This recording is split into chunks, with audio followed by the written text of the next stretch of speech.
Assalamualaikum, welcome to my channel. Hari ni Dira nak share resepi dadih susu legend yang sangat sedap. Rasa dadih susu legend ni sama macam rasa dadih dekat pasar malam tu. Memang sangat-sangat sedap.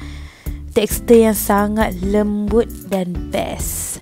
So ini adalah bahan-bahan utama untuk buat dadih susu legend. First kali kita akan masukkan 1 liter susu full cream milk.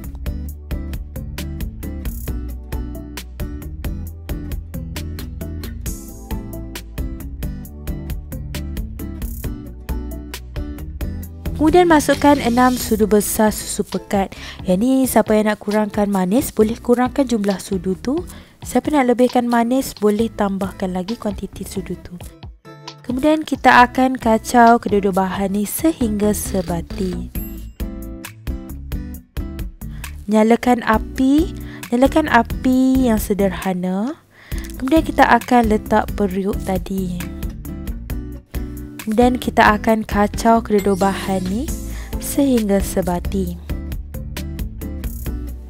Masukkan 1,5 sudu kecil garam.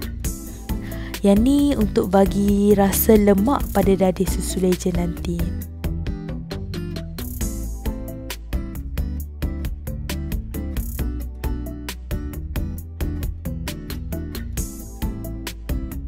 Kemudian kita akan gunakan serbuk agar-agar yang jernih.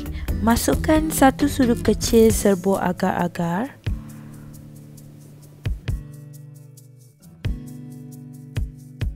Kacau ke semua bahan sehingga sebati.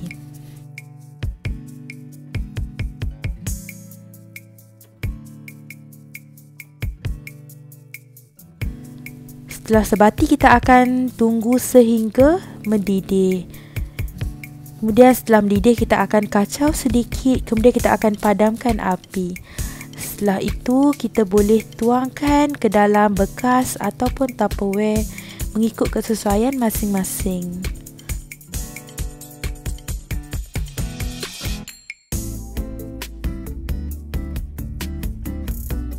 Kemudian kita akan buangkan sikit buih-buih tu supaya tekstur dia akan lebih cantik.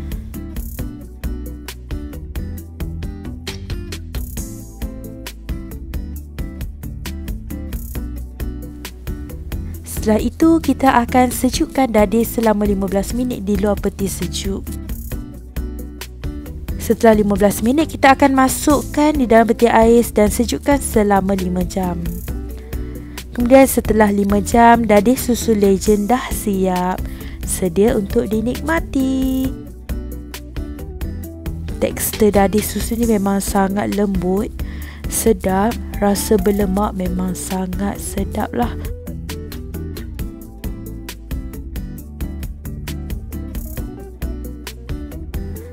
Selamat mencuba. Jangan lupa like, share dan subscribe. Thank you for watching.